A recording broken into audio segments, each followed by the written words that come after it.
Braces today, live and out of control. Today I have a special guest. It's Kabaling. He's running late. Fuck that guy. He will be here shortly, but his tardy ass is going to have to show up in the middle of this shit. I have another guest. He's kind of somebody you may or may not have heard about. I'm going to let him talk about himself, though, because I already talked too much. Go ahead, tell the people about yourself, my mans. Well, I am Survive Combatants. I'm a YouTuber that's been or well, not even YouTuber anymore, content creator for the past 5 years. Started with Mortal Kombat X, but my history with Mortal Kombat runs deep. Mortal Kombat Trilogy was the first game I ever played Oh, at wow. yeah, at the weird age of 2.5 because my dad went to go take a piss. Started playing Mortal Kombat. Lost a shit ton, but still had fun. Oh, shit. That's great. So, Was that in the arcade or wait? Trilogy no, wasn't on no. the arcade. It was PlayStation, Yeah, right? no, it was PlayStation 1 and I believe N64, but we're a PlayStation family. Ah, okay. I had Trilogy on PS4 and N64, and I played the shit out of MK3 in the arcade. So, I know how it feels to be waxing nostalgic for the Trilogy era. But yeah, other than that, if anybody doesn't know, I'm a streamer for Mortal Kombat Online. I've almost been a part of Mortal or MKO for a year. A lot of older people know it as MK5. Dot Yeah. .org, mk5.org. So I yeah, that's about me. So let's discuss a little bit of background with MKO and kind of what you guys are trying to do over there, because MKO to me has always been more of the lore side of the community, really Yeah. big into like the story, the characters. A lot of the shit I know about MK lore I got from MKO. Like some of those guys are freaking encyclopedias. Oh, dude, Tabmock. Yeah, Tabmock. Yeah, you'll be like, "Hey, man, I remember," and then they'll be like, "No, no, no, that was Mortal Kombat Deception, circa 2013, and the alternate costume was red and black, and blah blah blah." And I'm like, "Holy shit! Okay, all right." But MKO is trying to be a uniting force within the community. Our community is very splintered, and MKO has always had a presence in the competitive aspect, but they want to we want to level up the lore nerds, right? Like it's good that you love the story, but let's stop losing at this game. And so I've been trying to work with MKO as much as possible, and I love what you guys are doing over there, and I think that that's really really cool. And trust us as we very much appreciate you for it. Not a whole ton of people know about what we're doing currently, with Fight Club, and it's it's been a ride because they've been working on Fight Club even before I've even joined. So from what the story is that they went to Combat Con, right? Uh-huh. Okay, so it was I believe it was CC Shadow, it was Fatal Cade, and then it was also Scott Howe, which of course, if you guys don't know, CC Shadow and Scott Howe are the co-owners of the MKO website. So when they were at Combat Con, they kind of thought of the idea of, what if we made an analyzer that analyzes everything that you are doing, and you get your own stats and all that, but we get to do it our way. So with Fight Club, you get your own give me a second. You get your own leaderboards. You get your own like statistics. So like how many mercies you've done, how many fatalities, brutalities. Let me see. Red Eyes, for example, our top player, no fatalities, no brutalities. He's done one mercies, 23 crushing blows, 6 fatal blows, and no friendships. Damn. And that is our top player. Yeah. Cold-blooded Merc. And guess who he mains in Fight Club? RoboCop. Someone that I think you like very, very much. RoboCop. Nope. Oh, Devora. Your other main. Devora. No. Oh, then it's probably Lau. Yep. Oh, okay. I'm starting to get he- back into Lau, but I consider myself more a Devora main these days. It's just tough for a guy like me because I'm not Honeybee. Apparently, there's only one person allowed to be a Devora main. That's so cool, though. That's so cool, and that's one thing that I've been talking with Survived about Fight Club, for a while now. But Survived was like, hey, this is in beta, it's secret. I think I had to sign an NDA too. So I never mentioned, I was like, I'm not saying shit, man, until they say something. Otherwise, I'm going to get NDA'd. But I mean, Well, it's an app, right? It's an app on your phone that you download that tracks all of this stuff, right? Yes. So like basically you can either do it on our website like mortalkombatonline.com, or if you want the shortest route, fightclub.gg. And then we with this new update to the site, the website just got an entirely like new update. I think it's version 9 if I'm not mistaken. Jesus. But 9 versions. yeah.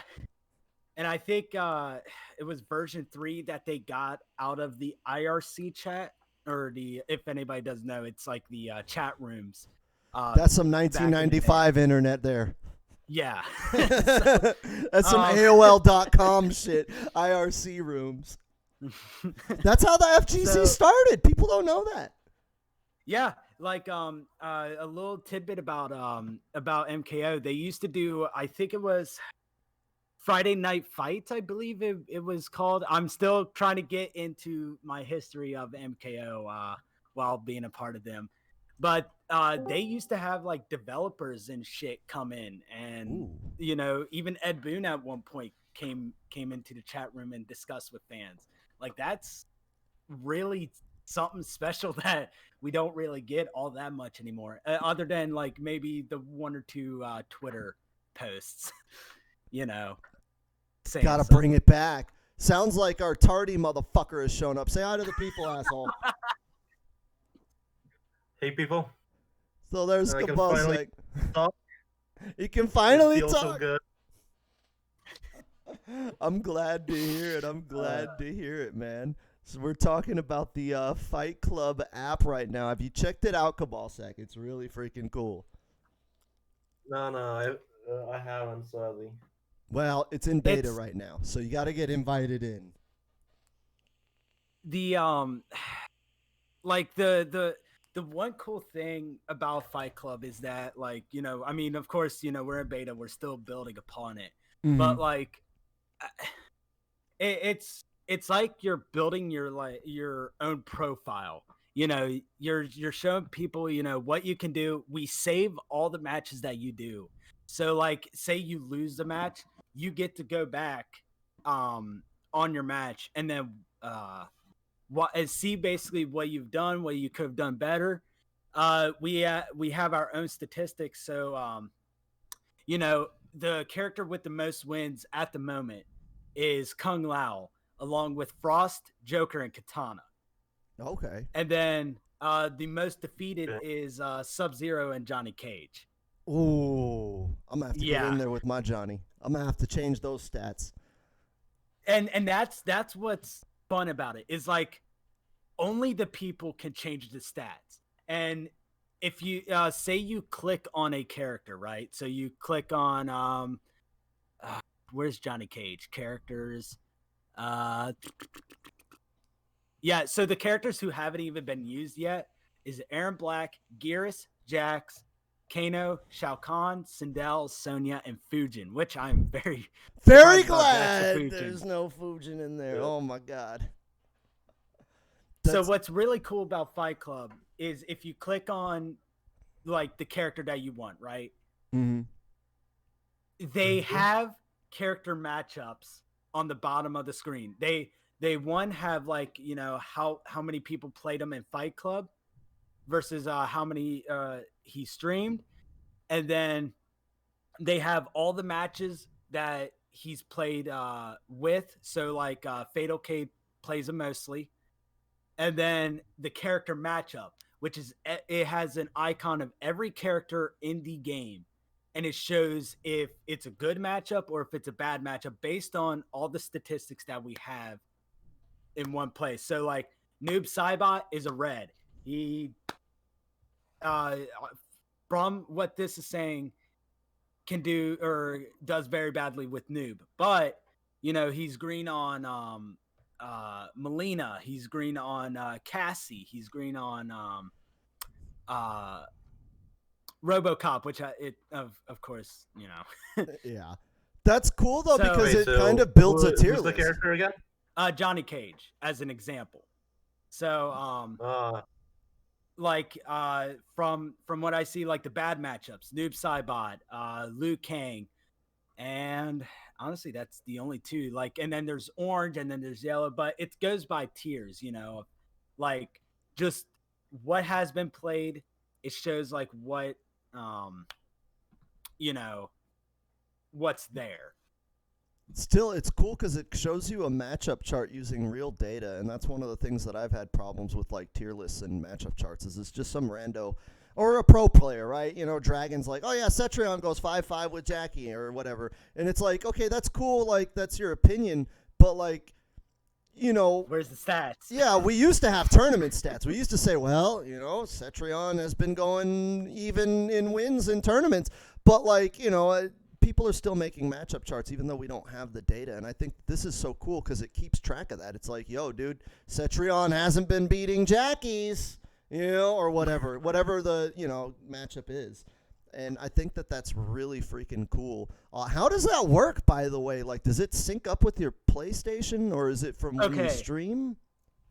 Okay, so basically what you have to do is when you make a Mortal Kombat Online account, right? So when you're in Fight Which Club, everybody you would should do. link- Do what? I said, which everybody listening and watching at home should do. So basically what you do is make a Mortal Kombat Online account, you go into your settings, and then you go to linked accounts. So we of course have, you know, the Reddit, the Google, and some cool about Reddit is that we have because if you sign on with Reddit Mm-hmm. or link your account, it will give you special flair on your Reddit account. Say like if you won like or if you're top of the leaderboard, Oh, wow. you get that special flair on Reddit. We worked with Thalion to get that up and running. That's freaking But, cool. Now, that's on the /M Mortal Kombat subreddit, right? Yes, yeah, the main Mortal Kombat Reddit. That's fucking cool, dude. That's So cool. how you do it with the systems, right, is so there's game service links. Now we only have Xbox and PlayStation. I know a lot of people are asking for PC. PC's a lot harder to deal with than Xbox and PlayStation. So what you would do is link in your PlayStation account or Xbox account. I have both. So to combat that, there's a prefer button. So Mhm. say you have your so me doing my shows, right? I can only have one console out at a time. Mhm. So since I have both my accounts set up, and they're that's what's cool about this is that you can have the same name on both PlayStation and Xbox. Mine is Survived Combat on both Okay. PlayStation and Xbox. So it was a good test to not confuse the analyzer with which system I was playing with. Yeah. So like right now I have my Xbox. I can hit prefer Xbox, and whenever my stream happens from Twitch, Mm-hmm. it will show that yes, I am streaming what's it called? On Xbox. So Okay. it basically just doesn't get confused with, you know, being or if you're on both PlayStation and Xbox. But I'm saying, so it keeps track of like your actual gameplay, though. That's what I think is the coolest Yes. piece of technology. So like it measures how many times I uppercut somebody, and how many times I miss a punish and get blown up. What the fuck? Can I help you?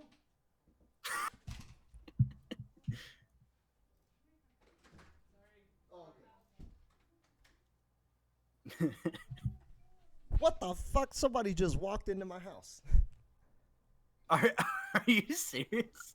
That is. Wait, what? What? I was like, wait a minute. I have no legs. Hold on. That was so weird. My door just opened behind me, and some lady walks in. I'm like, can I help you? What the fuck is this? And she's like, oh, I'm at the wrong house. And I'm like, dude, I took out the trash this morning, and I guess I didn't lock the front door. Like, what the fuck? Sorry, guys. That was No, weird. you're good. I'm telling you. No, that was good. That was good. Anything can happen on this podcast. I was about to invite her in, but she walked off. I was like, hey, you want to come in? We're talking about Mortal Kombat. Come and hang out in the fucking stream. Ladies and gentlemen, lock your doors. Lock your doors. You never know when a grandma's going to walk into your house. And it might not even be your grandma. I was like, wait a minute. My grandma's dead. Who are you? Oh my god, I'm sorry. Okay, what were you saying? No, I had to jump out with a quickness.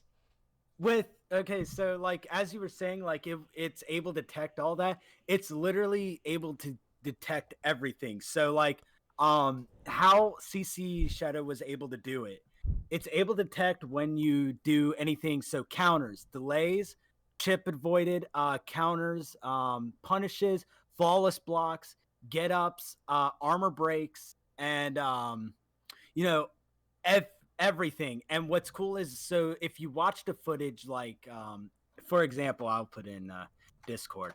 So if you go to that link, and then if you scroll down and hit game results, it will show you like who won what round, what characters were used, and then where it says achievements, if you click on that icon, so like if you click on breakaway, it will show when the breakaway happens. Really? So it timestamps it. Yes. Ooh, that's so And then cool. it even in the bottom it shows what arena was played, and then the very last one is health over time. So it, using the analyzer, calculates when you lost health during that match. So, dude, that is game changing, right? Because now you can scout people and be like, okay, this guy cracks at 50%. Oh, he was running this match, and then when he hit 50%, he started doing unsafe shit, and you see punish here, punish here, punish here. This guy cracks if you can get him to half health. Like, that's godlike as far as competitive play. Because now you can read your opponent without having to like feel them out. Like the first 5 seconds of the match is people backdashing and playing footsies. And now you can be like, okay, this guy backdashes in the first 5 seconds. I'm going in hard. I'm coming in swinging. That's actually really fucking cool. I can't believe nobody has been able to do something like that before. I just checked it out. He isn't lying. It's amazingly well done too. Well, and one little note, if you guys are still on that page, the coolest fucking thing that we all have been wanting. Look at where their names are. Well, the names are. Go ahead. Venom Carnage and E.G. Kyrie. Do you know what is right next to their names on the right? I don't have the page up. Cabal Sack, speak for me.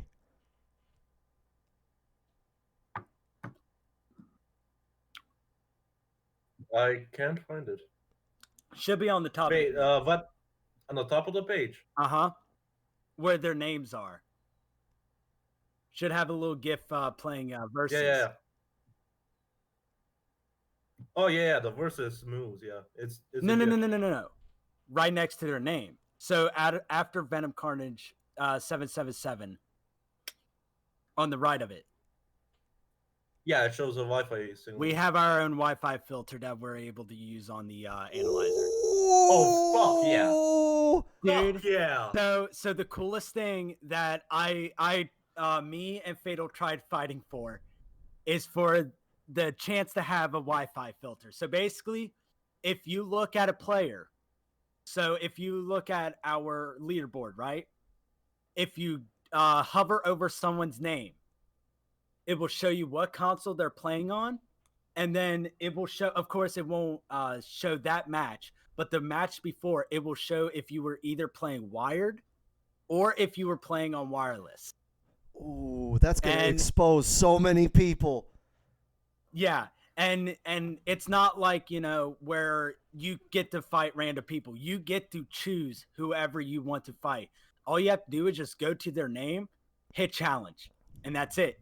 And just wait for them to accept the offer. That's so cool. This Like- shit is big. Wi-Fi filter, because that's one thing, especially in our community, is you get these clowns on Wi-Fi, and they blow your ass up with Wi-Fi shit, and then they start running their mouth, and you're just like, you motherfucker, put an asterisk next to that win, asshole, and you have added the asterisk. You have added an asterisk. It's like, yo, hey, Kabalsack was on Wi-Fi, so take that as a grain of salt. That is the coolest shit. I didn't know that was on there. The Fight Club app, man. Like, when do you guys think that this is going to be rolled out to general pop?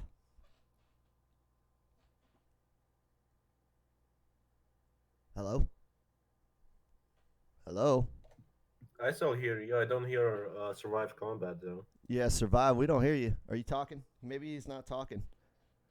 But the Fight Club app is really, really cool. I've checked it out a little bit here and there. Again, like I said, I was trying to keep everything secret because I had to sign an NDA, man. I was being sneaky about it.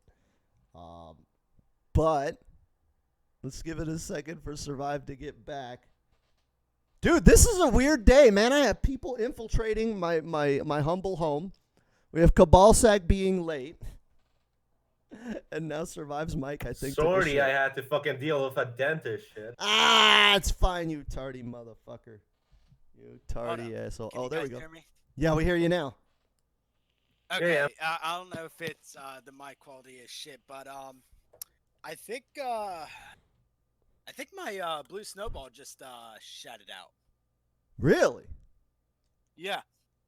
Ooh. So I'm gonna check a different thingamajigger, unhook my racing wheel.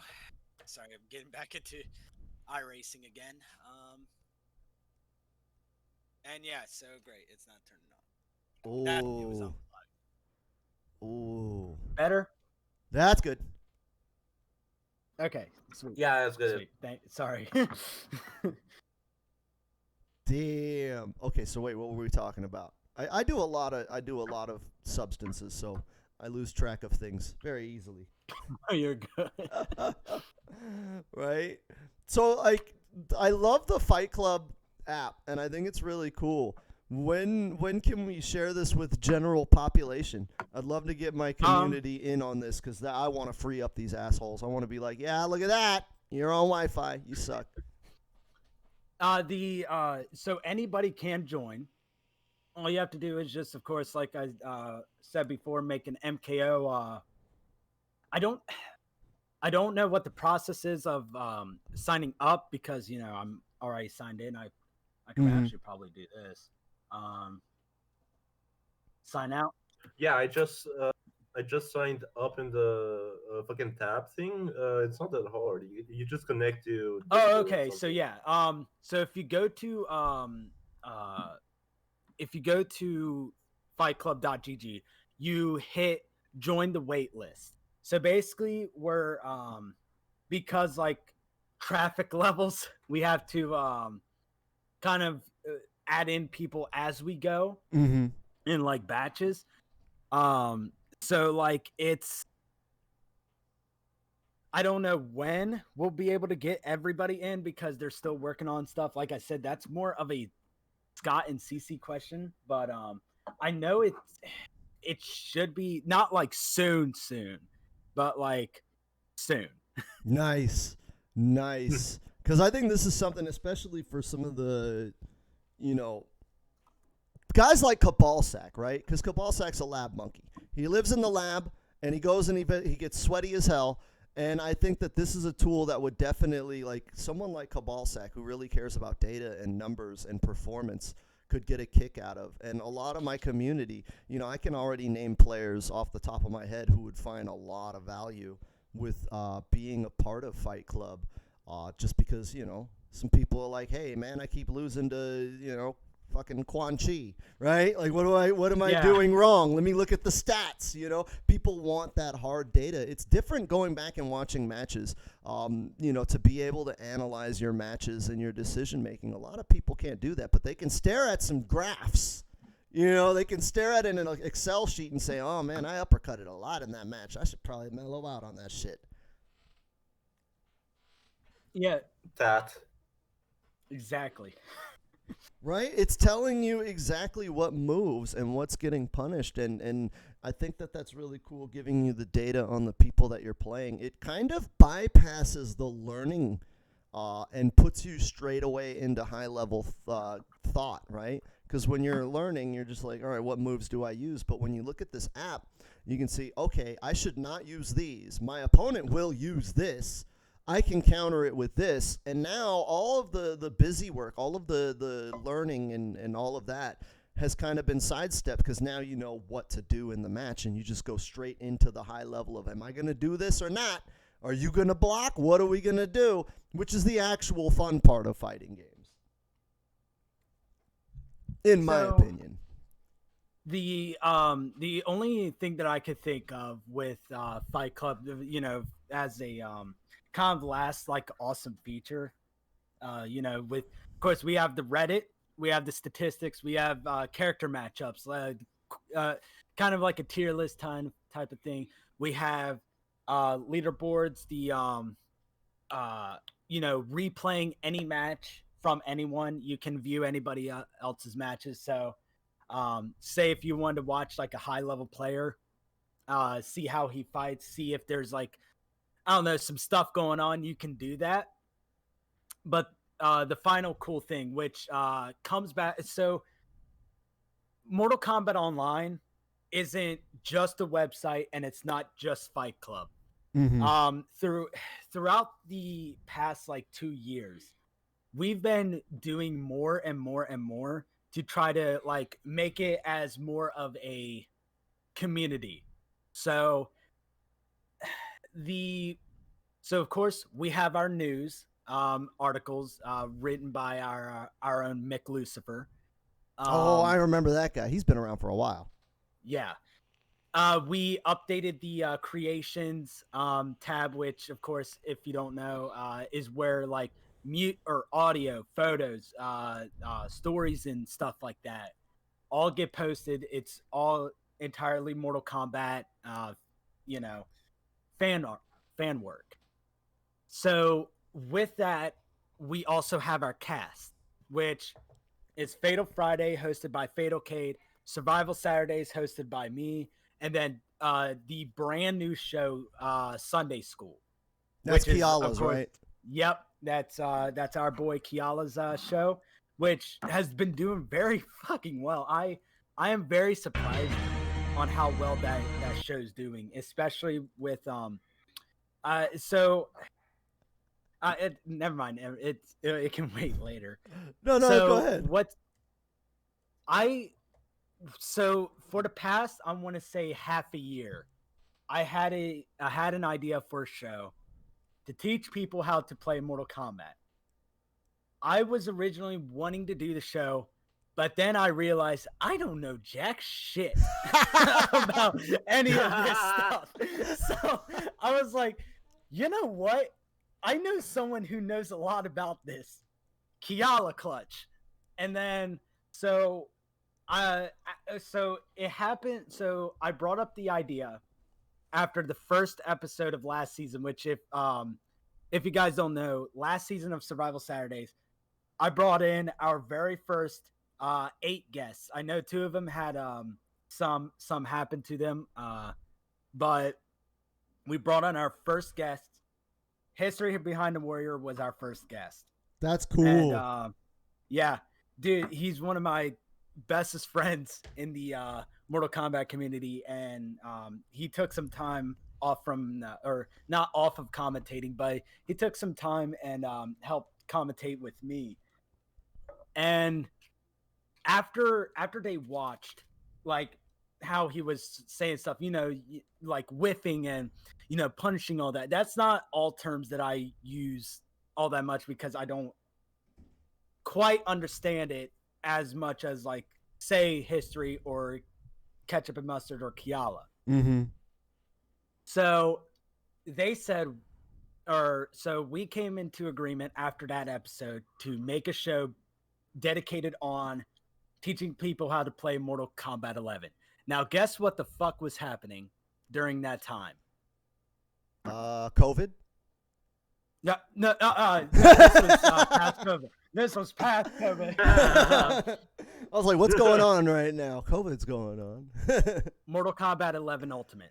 Oh, okay. So, what we originally wanted to do was give 3 weeks to me and Kiala to make up all the assets and everything for the show. Mm-hmm. That did not happen.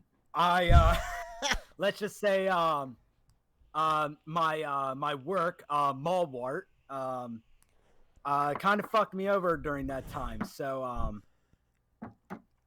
I had to take like a month or two to do it. Mm-hmm. This I want to say last or the month before is when we were actually able to do Sunday school.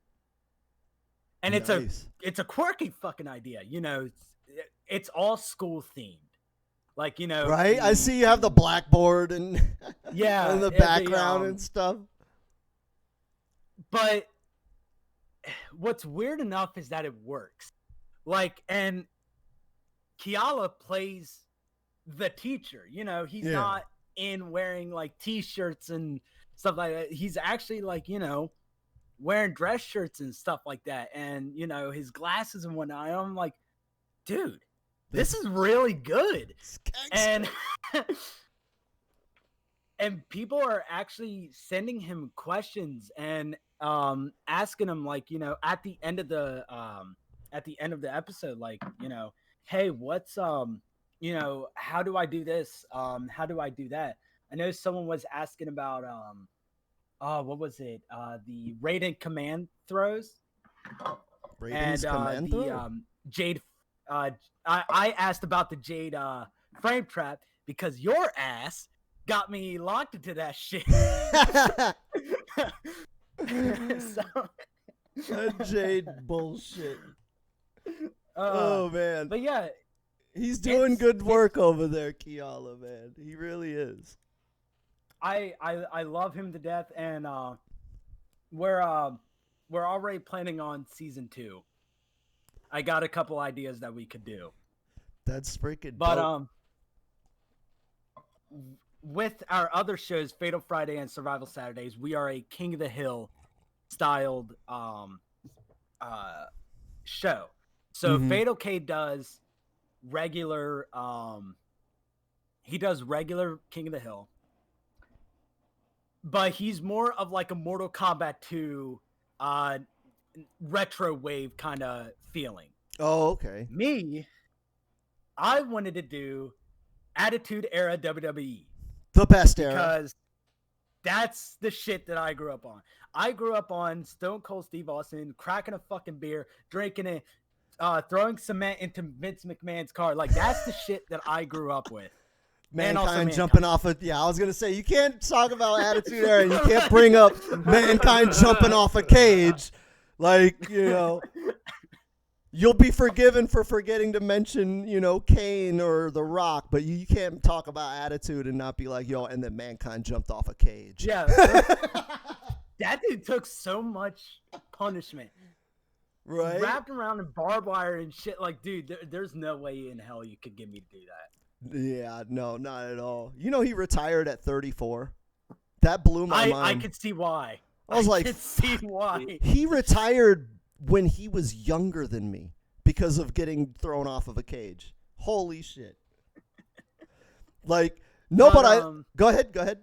Oh no, no, keep talking. Keep I was talking. saying I really love what you guys are doing, and I think it's so cool, especially because you do the Survival King of the Hills, and I've done those before, and they're Yes. always a lot of fun. There's a lot of salt with those, and I haven't checked out Cade's stream yet, but I have checked out Kiala, and Kiala's doing God's work. Like, I try to teach newer players as much as I can.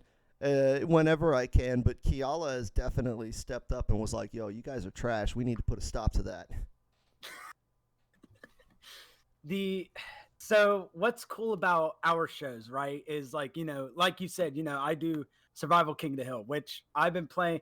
Honestly, Survival King of the Hill has been my default King of the Hill ever since Mortal Kombat X. I count like health management being one of the most important things in a fighting Really? game. Yeah. Because Like, I ignore if- health. Like for me, I mean, yeah, like, combo punishes, like, but you got to really learn how to, keep your health at bay. Like, watching your health makes you not do more stupid shit. See, that's funny because I actually do the exact opposite. I don't watch my health. I watch their health because fighting games are double blind.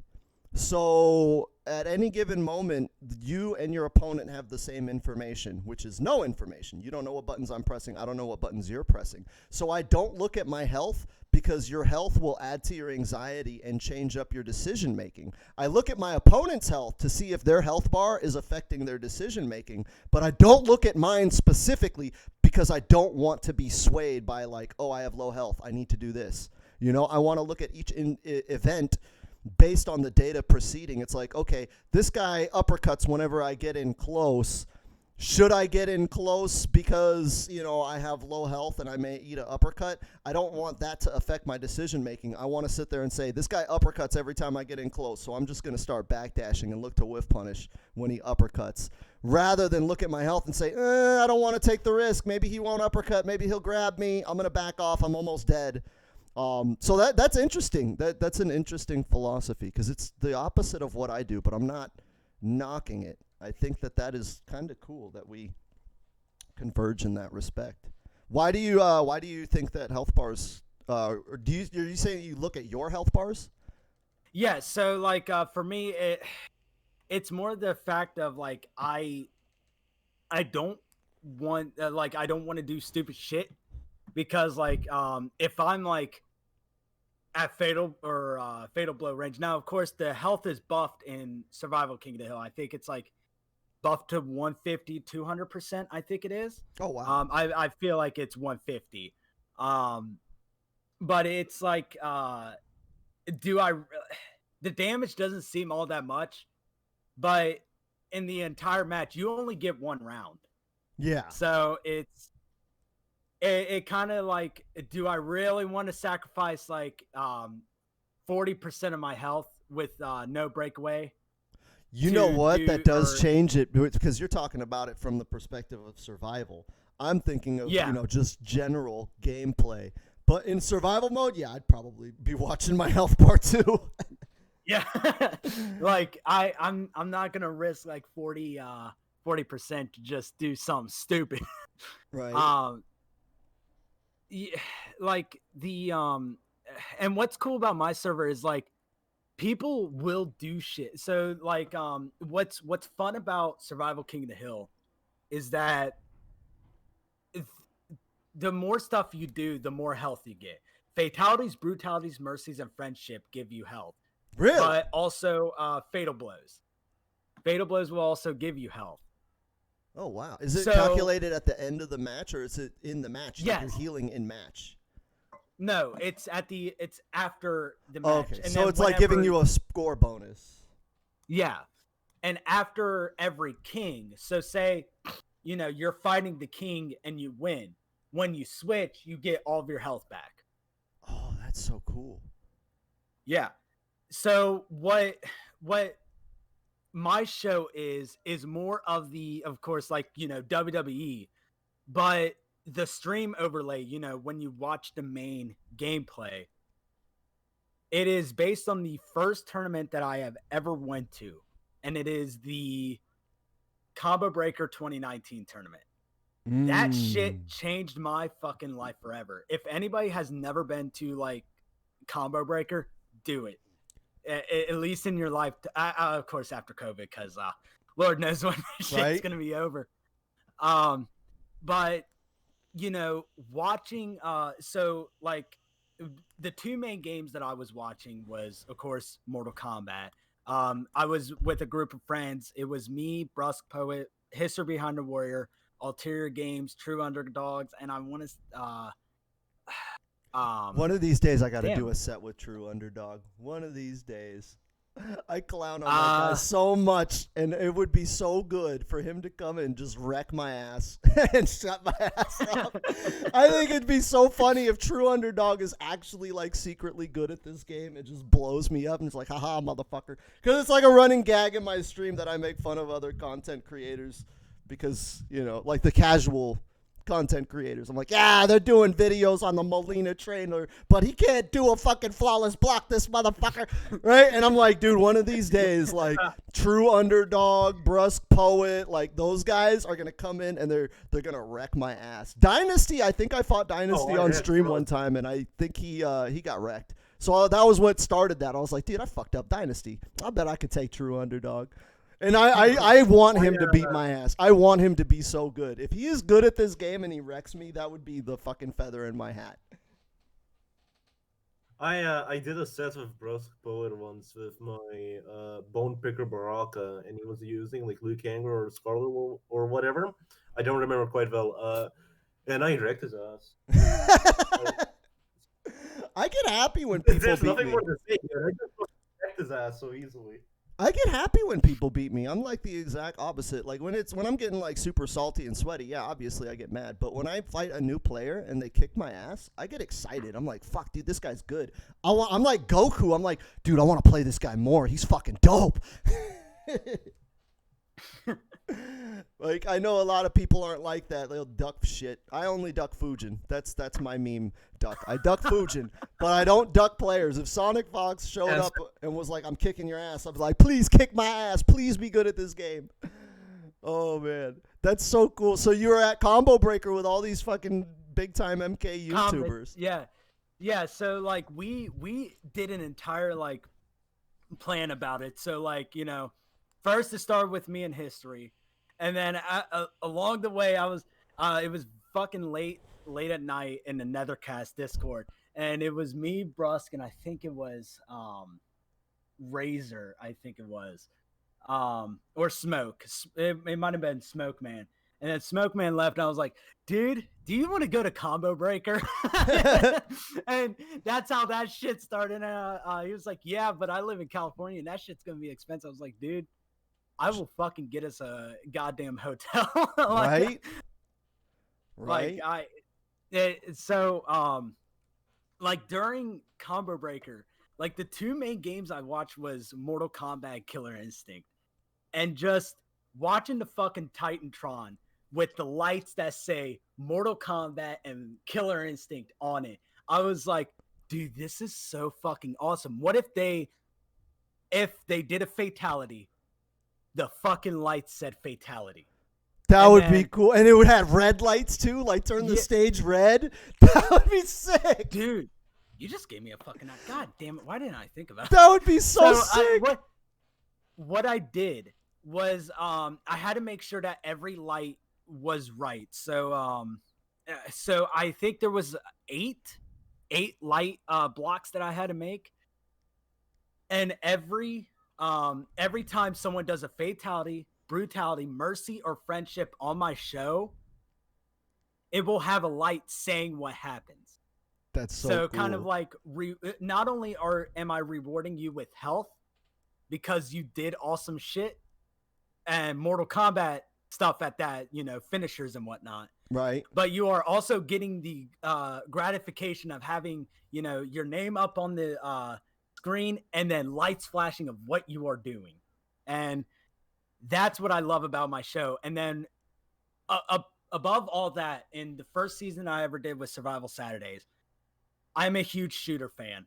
If it's not fighting games, it's going to be fucking shooters that I love. Oh, nice. Unreal Tournament Quake and Okay, so Killer you're a Instinct. real shooter player. You're an Yeah. arena shooter. You're 1v1. You're one of those sweaty motherfuckers that's like Uh-huh. 1v1 me in Halo 2, motherfucker. Yes, absolutely. Right? Because So- every time I beat somebody's ass at Mortal Kombat, the first thing they do is they're like, dude, I'll blow your ass up at Halo 3. 1v1 me in that. And I'm like, dude, I'm playing Halo 3, motherfucker. Learn a combo. But when you said Unreal Tournament and Quake, I was like, okay, this guy's serious. He remembers who Fatality is. Well, like, so when I did that first season, along with the lights, I wanted to do sound effects. You know, you can see those fucking meme YouTubers that does the sound effects and shit while the fights are going on. Mhm. You know, like, you do an uppercut and there's like a plushy sound effect. That's Well, freaking cool. What if there was sound effects while you were doing the gameplay of everything you were doing? So if something happens, bam, there's a sound effect. So what did I do? I went to those 3 games: Unreal Tournament, Quake, Killer Instinct. Got the sound effects, loaded them up to my Stream Deck, and that's how we got the sound effects. Later down the line, that next season, I wanted to go fucking bigger. So you know what I did?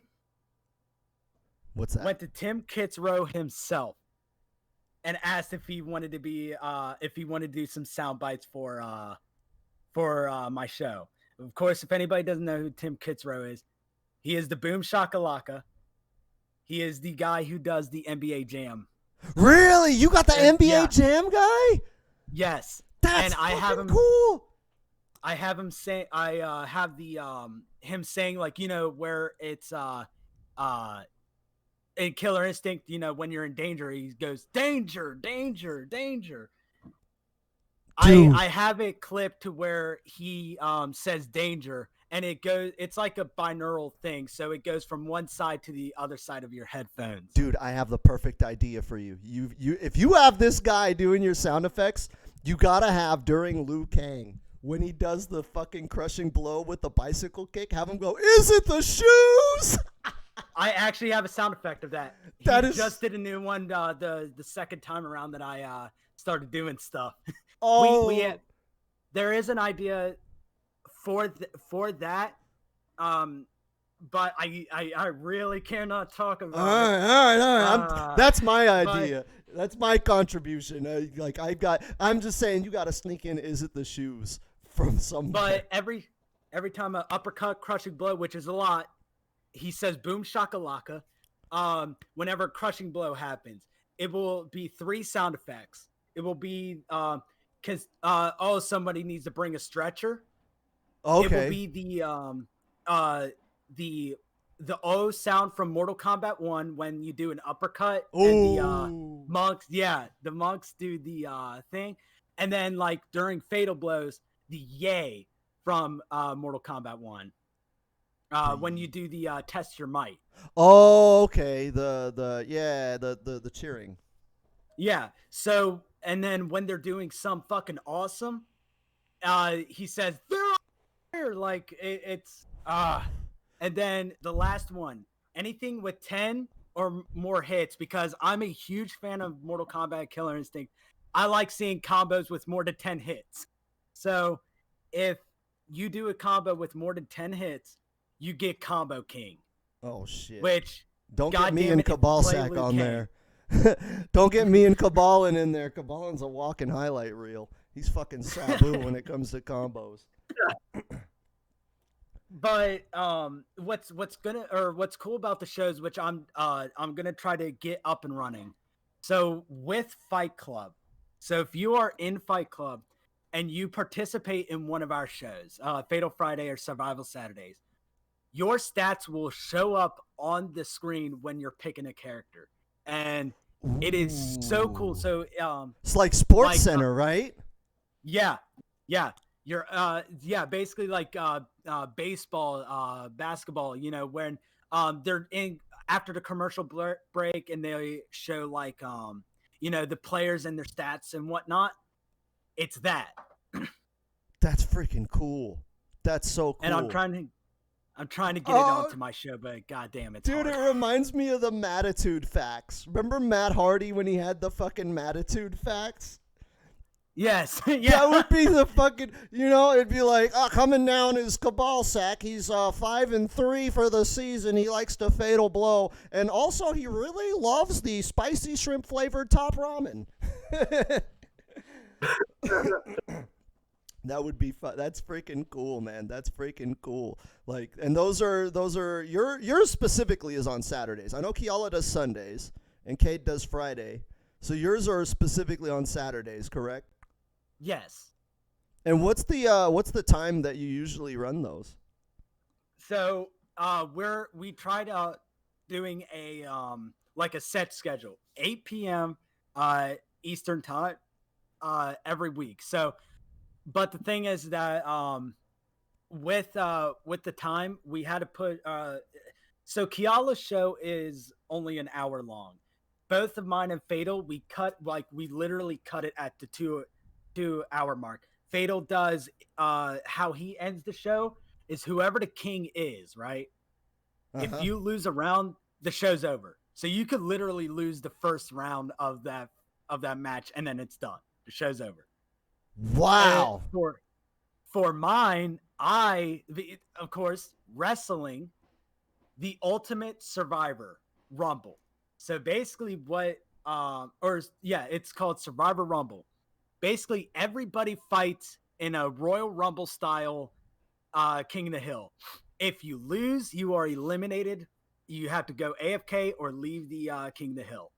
Oh, okay. And so basically, there's only one winner, which is awesome because, of course, depending on what you do, you might not have a whole lot of health left. So you might just die because you did some stupid bullshit the match before. Mm-hmm.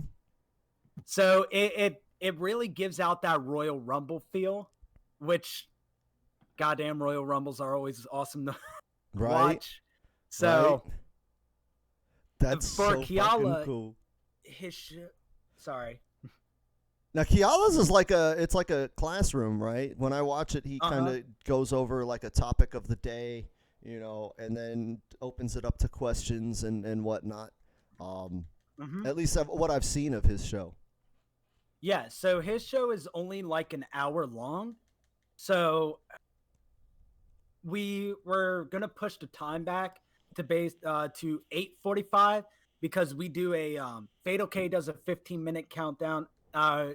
Me and Kiala do a 10-minute countdown. And okay. with ours, we have our own music. With me, I have Deadly Alliance's theme remake. I have Deception's theme remake, the Puzzle Combat, and then the Subway. And I think for Kiala, he went all Deception. It's Sub-Zero's Training, Dragon Slayer, which is of course Onaga Stage's theme, and then I want to say the Slaughterhouse theme. Oh, that was my favorite one. That was the metal one, right? And we actually have so we posted all of our music onto Mortal Kombat Online's YouTube, and of course the playlist that it's under is a entire reference to Killer Instinct. It is called the Killer Cuts with a K. So there is 11 songs in that playlist. God, There's about to be one more. You got me nostalgic for Killer Cuts. That CD was the fucking jam. I can't believe someone tried to say it was fucking ass on an article. I've never seen so much backlash. Right? I loved Killer Cuts, dude. God. That was like the best thing about buying that fucking game was you got the CD back when CDs were relevant. And you're like, dude, I got Killer Instinct and I got the CD. Oh, shit. Killer.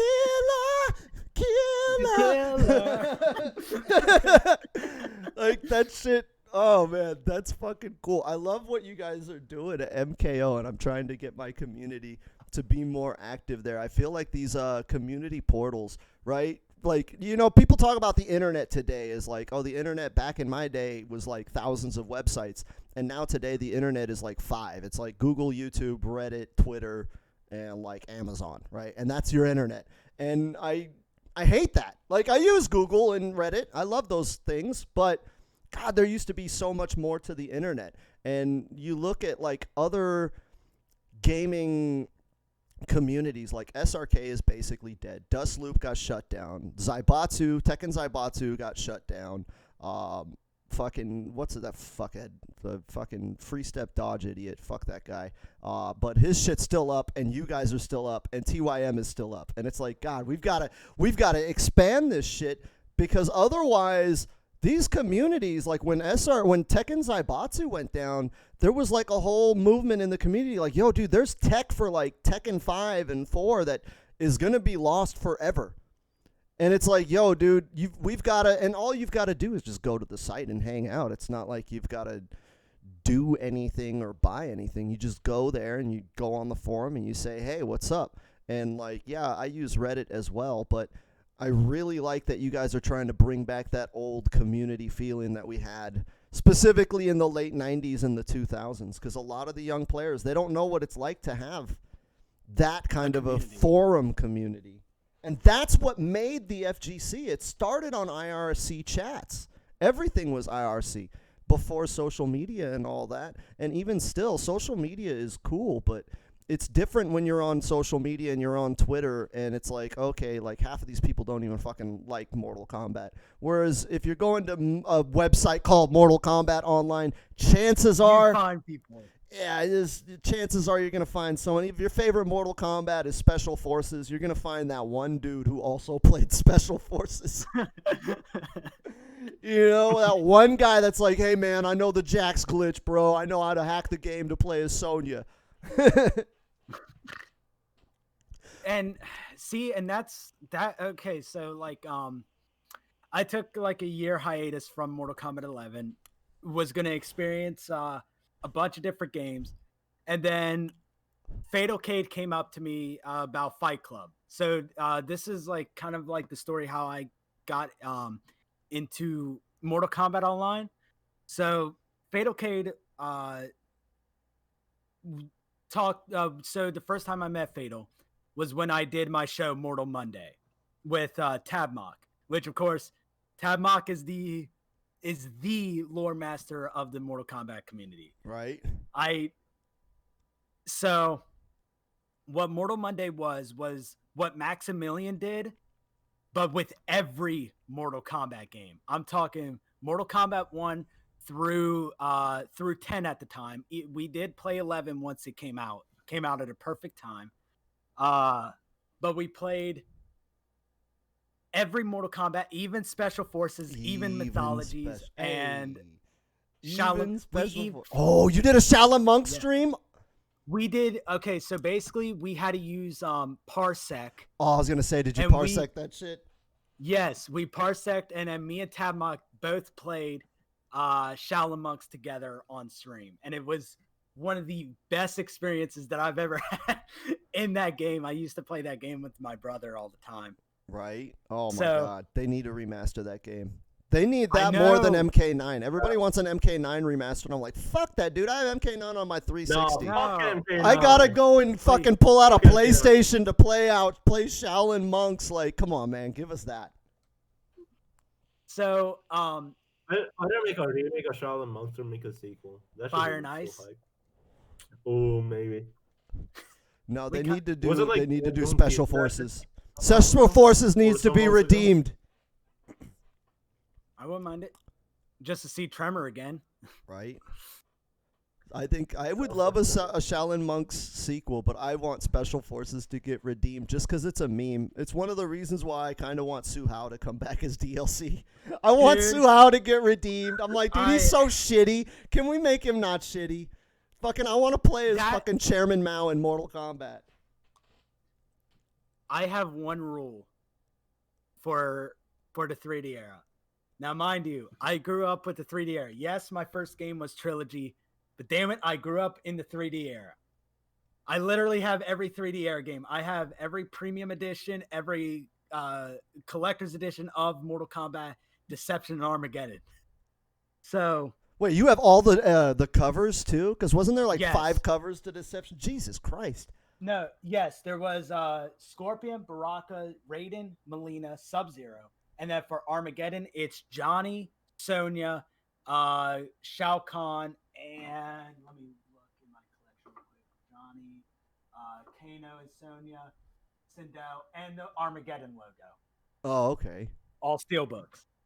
But I say that every 3D era character can be redeemed. Doesn't matter if it's Cobra, doesn't matter if it's Kira, doesn't matter if it's Movado, fuck, even Meat. I think Can be Kira's would be redeemed. easy to redeem. Kira's a gender bent fucking Kano. I think people would love that. People would be like, I could be I Kano, but a wonder. girl. Yeah, and she's hot, a hot redhead with pigtails, and she plays like Kano. I could see her being easy to redeem. It's characters like Suhao and Movado and Draman that I'm like, all right, man, how are you gonna make Draman cool? Because he's just meat with a mask. What was that? Can we talk about how stupid Nitoro? What? I hate Nitoro. What? I'm sorry, what? I hate Nitoro. What? You're a bitch. No, I'm kicking you out of this No, fucking no, podcast. hold up. I don't like Scarlet's redesign because they basically made her into Natara. Yeah, that's what I was saying when people were like, why can't they add Natara to the game? And I'm like, what does she do that Scarlet doesn't? Like, her whole thing is throwing blood at you. I say she did it first, but Well, yeah, Natara did it first. But, like, it's like Scarlet just uses, like, I guess they can make it work because, like, when you think about Fujin was basically just an updated Kung Lao. Like, he uses windy stuff, and he spins you up in the air, and he does dive kicks. And I feel like they made Fujin a lot different than Kung Lao, starting with Armageddon, and then more so in this game. So I think they could make Natara not like Scarlet, but I'd want to see how they do that. and see, like I said, I love the 3D era, and I believe that every 3D era character can be redeemed. Even Suhao, god damn it. Like, Suhao would be so dope. damn. Chairman Bao as a grappler. How can probably be easily? A Can probably be easy to redeem. He's a communist grappler, man. He grabs you for the comrades, right? This is our command grab. Right? Like, I think Suhao as a meme character could fucking work. They could make him so cool. Like, yeah, he's kind of shitty looking and pretty bad in Deadly Alliance, but I don't know, man. Mortal Kombat, NetherRealm, there's one thing I can give to NetherRealm. Dude, I thought Nightwolf was the shittiest, most boring character for the longest time. I was like, dude, he's just a fucking native. Like, he's kind of boring. And the Nightwolf is so fucking fun in MK11. Like, I love Nightwolf. So, like, if they could make a character, dare I say, even make Striker's bitch-ass cool. If there's anyone that could do it, it would be NetherRealm. Dude, NetherRealm fucking made Boraichu cool. Yeah, dude, I was so happy when he came back. Everybody was so pissed. I was like, thank God, another 3D era character. Because, you know, we got every ninja known to fucking man. And then now it's like, it's nice to see Tanya and Bo Raicho again. Right? And they're still missing one, because when you think of the 3D era, they were trying to do like a next generation of Mortal Kombat, so everybody kind of had like their own like takeoff, right? So like Bo Raicho was supposed to be like the new Raiden, the new mentor, and then Kenshi was going to be like the new edgelord, the new Scorpion.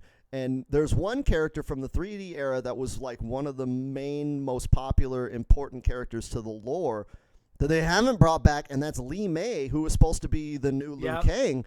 And I'm like, when they brought back Bo Raicho, I was like, okay, cool. But where's Li Mei? How are you going to have Mortal Kombat without Liu Kang, and specifically the female Liu Kang? And I love how she did the bicycle kick with punches, and like she had all of Liu Kang's moves, but they were like different. I just want Li Mei back. If there's any 3D era character I want more than any, it would be Li Mei. Just because I think she's such a cool concept of like just a female Liu Kang. I don't know. I like it when they add gender bent characters. I don't really care for like gender bent cosplay because it usually means some buff hairy dude is going to dress as my favorite waifu. But like gender bent characters. Right? I know you guys have seen like, you know, fucking buff Thor, fucking Katana and shit. And you're like, what the hell is this? I don't know if I like this. But, like, I love gender-bent characters. When I saw female Nightwolf in the fucking arcade ending, I was like, dude, I'd be down for a female Nightwolf. That would be fucking cool. let's get a manly Sonya and a female Nightwolf. Let's just gender bend everybody. Let's do it, right? So like that's my 3D character I want more than anything else is Lee May. Plus she's hot. I don't like gender bent characters.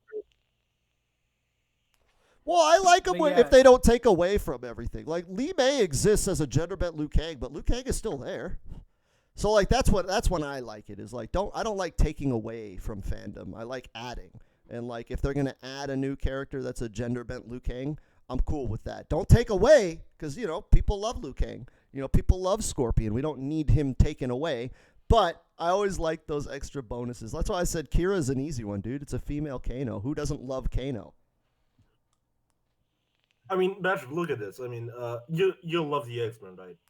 Love the X-Men. They released a fucking comic in 2019 that fucking made Gambit actually, no, they made a character that's Gambit, but he's a fat black chick. Yeah, I And mean, I'm not over-exaggerating. That's literally a character. I don't have a problem with that. I just don't buy them like when I think that they're dumb. But I would totally be down for a hot Liu Kang as a female. They gotta be hot though.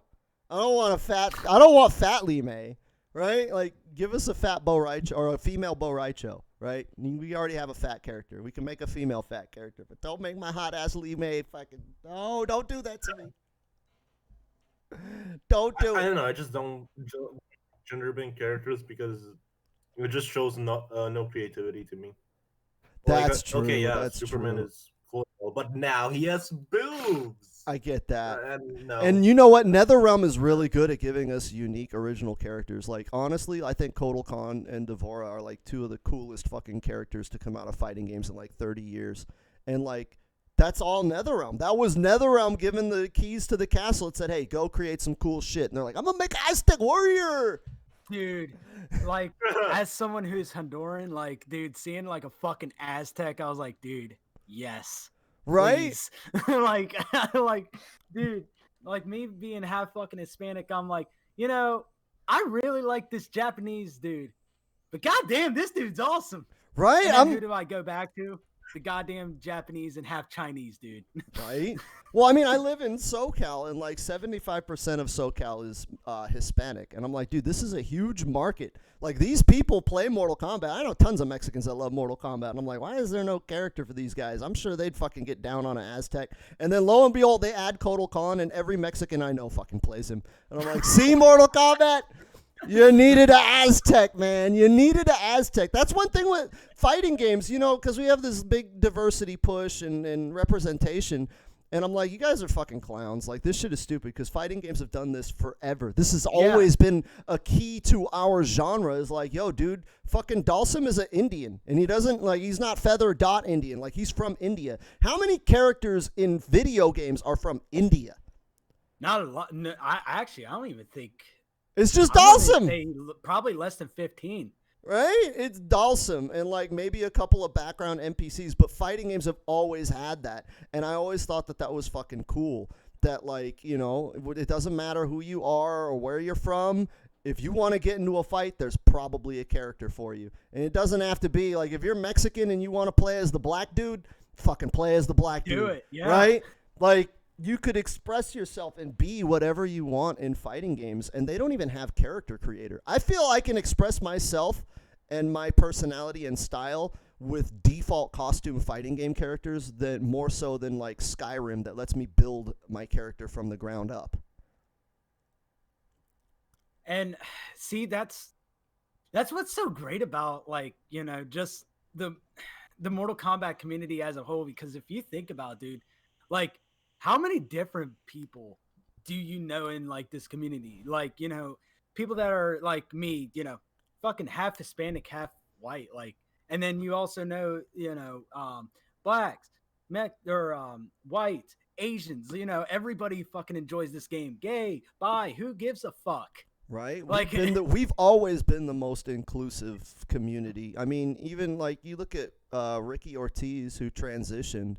And, like, yeah, there were people talking shit, but that's just people are always going to talk shit. But people really, like, rallied behind Ricky Ortiz and were like, yo, I don't think she goes by Ricky Ortiz anymore. Did I just dead name her? I'm going to get canceled. I haven't talked to Ricky Ortiz in, like, 10 fucking years. Like, and so, But I did think it was kind of cool that everybody supported her and was like, yeah, do your thing. And you didn't see that in other gaming communities. You certainly, like, nobody was going to be nice to Ricky in fucking, first person shooters. But in fighting games, people were like, all right, man, do your thing. Or girl, do your thing. Just don't lose at the game. And people kind of, like, right now with, like, wokeness and diversity and all that. And the reason why I criticize all of these movements is because I find them wholly unnecessary. If you just open your eyes and look around, it's like, yo, dude, like, the fighting game community has always been inclusive. Like, if you go to a tournament, like, you're not going to sit there and be able to pick out a majority race at a tournament. It's just not happening. You can't go in there and be like, well, there's a lot of white guys here. Like, you can't go into a tournament and be like, well, it's mostly Mexicans. No, it's everybody. There's doctors, there's lawyers, there's gangbangers, there's drug dealers. Some of them are black, some of them are Asian, some of them are this, some of them are that, but we all fucking love to beat the shit out of each other and do fatalities, and I just think that's the most beautiful thing.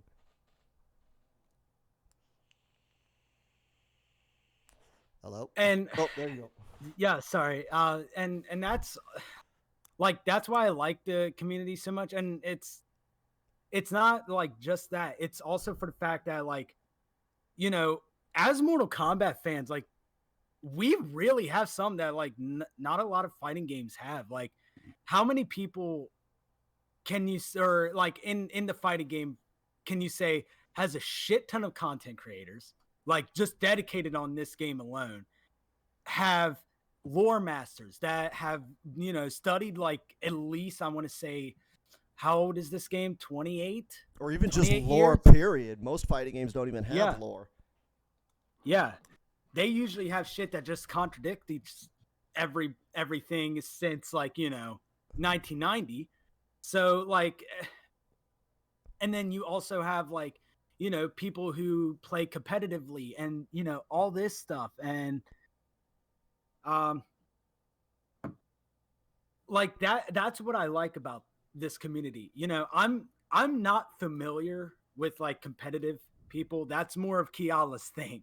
Right. But, like, for me, it's the content creators. It's the people who, do shit for the community.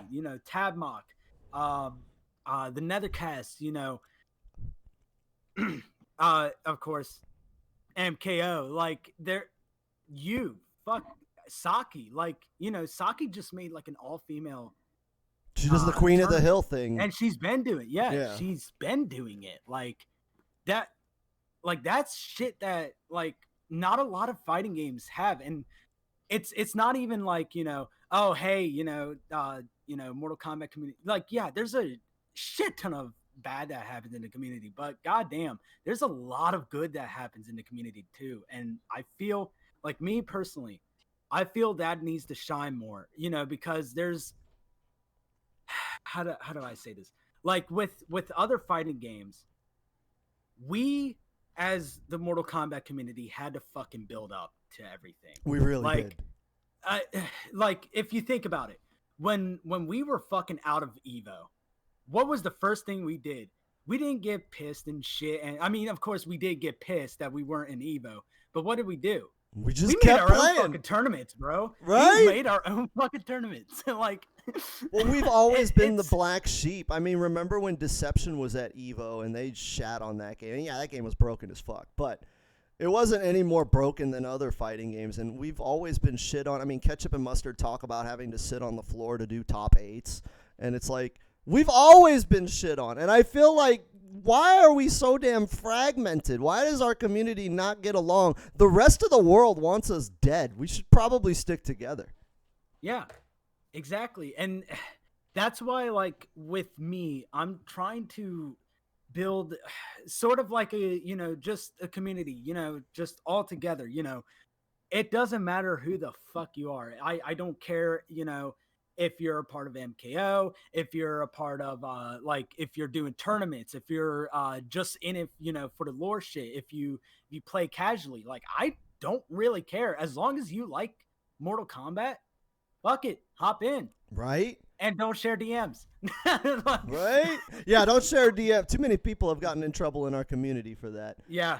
Thankfully, that's where I feel like I'm safe, because my whole online persona is that I'm just a jackass and I talk shit and I hate everybody. So like, you know, if anything ever comes out, like they'll be like, oh yeah, Honey Badger said this dumb shit, and I'll be like, yeah, I probably did, and everybody will be like, yeah, that's kind of his thing. He says some dumb shit. Like I don't know if I'm uncancelable because of that. I try not to toe the line, but I am grateful that everybody thinks I'm an idiot. I'm blessed. Blessed that I'm stupid. But it's absolutely true what you're saying, man. The MK community. I like to think of the MK community as like a smaller version of League of Legends. Because you look at the shit that goes on with League of Legends, and they just have, the only thing League of Legends community has on the MK community is just raw numbers. Their game is free. Our game is like $100, right? So like, they have that going for them, but other than that, like you look at how people are rallying around and making videos, making content and stuff, and you don't see that with a lot of other communities. And I think that's why our community is so strong, is because people have made the commitment and the investment. I mean, you look at me, like I stream primarily Mortal Kombat. If Mortal Kombat died tomorrow, I'd be like, what the fuck am I going to do? You know? So I've got to make Mortal Kombat work. I got to figure out a way to love this game and make other people love it. And thankfully, I do love the game. And thankfully, I found other people that also love it. But I think that do or die of like, I've got to make this community work is one of the reasons why MK is so strong, is because people have made that initial step of like, yo, I'm going all in on this thing. I'm gonna blow this shit up. And I think we just need to rally around that more so. Like I shit on like the casual clickbait creators, but I have a lot of respect for guys like True Underdog. Like I watch his videos and I'm like, yeah, I could probably beat his ass in Mortal Kombat, but goddamn, is his editing clean? Is that thumbnail the shit? Right? Like I'm like, dude, like I'm gonna shit talk and tell jokes, but I'm not going to sit there and disrespect the man's work, man. I wish I was as good at what he does. And if he wants to get as good at what I do, I'll certainly free his ass up. But we should definitely be grateful for the community that we've got. We've lucked out. Yeah, and I mean, okay, so how many people can fucking say, also, I've been looking on Twitter, how many people can say that that they have a good fighting game movie? How many, like, I mean, don't know, that Dead or Alive movie. Annihilation, but I'm talking like the original movie. I like the DOA movie. What? That was supposed to be good? Wait, what? The Annihilation? No, he's saying ignoring Annihilation. Yeah, forgetting Annihilation. Who can say like they have a good fighting game movie? Street Fighter? Dead or Alive. Have you seen the Dead or Alive movie? It's about as awesome as you would expect. No. You should check it out for the meme. No, it is so surprisingly good. Isn't there a sequel to the Street Fighter movie? Yeah, they all suck. Street Fighter movies were awful except for Raul Julia. He's a treasure. But I would say check out the DOA movie. Smoke a nice bowl, right? Smoke a fatty, and watch the DOA movie, because they actually played that movie to DOA's strength. Like 80% of it is bikini bitches like fighting, but like there's an actual serious story, and fucking what's her name? There's like famous people in it too. Fucking I was about to say like I think David David Carradine I think is in it, if I'm not mistaken.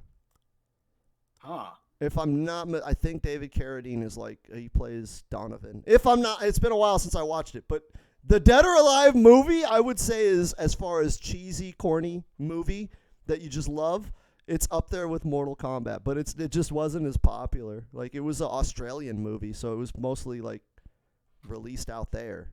But yeah, go check out the DOA movie. It's better than King of Fighters, that for sure. King of Fighters was shit. Have not seen that one. Yeah, King of Fighters is bad. They had Maggie Q as Mai, and I was like, okay, listen, I get that like you were trying to find an Asian girl to play Mai to keep it real, but like Mai is known for a very specific character trait that I don't think Maggie Q possesses. Well, unless you're gonna get some prosthesis going, like listen, she's a wonderful actress. But Mai is a very specific character that people love for a very specific reason.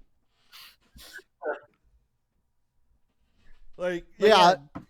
Go ahead. Oh, sorry. I mean, that's like watching a Mortal Kombat 90s movie and then like looking at this new one. Like, I had my fucking doubts like about this new movie, but goddamn it, everything just looks really solid. Like, You know, damn, all right. you know what? That's something I wanted to talk about too. Is I've noticed that if you look at like not just the mainstream, but like video game people, right? Video game content creators, just people that aren't Mortal Kombat people, regular gamers, regular movie fans. All of them are shitting on the movie, saying it looks like a TV movie. But you look at Mortal Kombat fans, and all of them are like, oh shit, yo, Kabal is in this shit. This shit looks tight. And I love that. I love that this movie seems like it was made for fans. Like, they didn't make it to try to break the mainstream and make it some huge fucking movie. And I think that's why Warner Brothers is kind of like, you know, they released the trailer like, you know, recently. Like, they don't give a shit because this movie wasn't made to make billions. This movie wasn't made to get sent over to China to be censored to shit so that way Warner Brothers can make another fucking $1 billion off of a cinematic universe. This movie looks like it was made for people like me who just wants to see some fatalities, and I want to see Liu Kang, and I want to see Melina, and I want to see Mortal Kombat, and just keep it real with the story. Give me the characters I love. And I think that that's interesting, that the fans are taking it better than anyone else. I thought the special effects in the movie was, or at least in the trailer. Yeah, I don't know how everybody would think. Like, yeah, maybe if you watched fucking Marvel movies and saw like nothing but CG, but like, you know, from the Mortal Kombat movie, it looks really solid. Like, the ice effects are on point. Like, watching Jax's arm just get ripped off is really nice.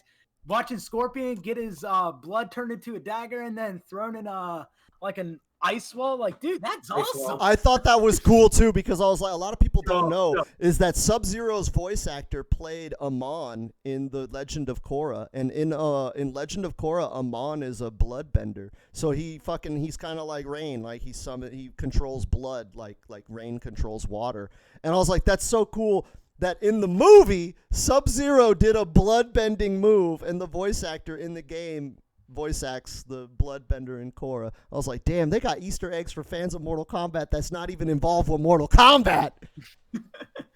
I was like, they got Legend of Korra Easter eggs in this motherfucker? Okay, all right. Fujin's the Avatar. Let's do it.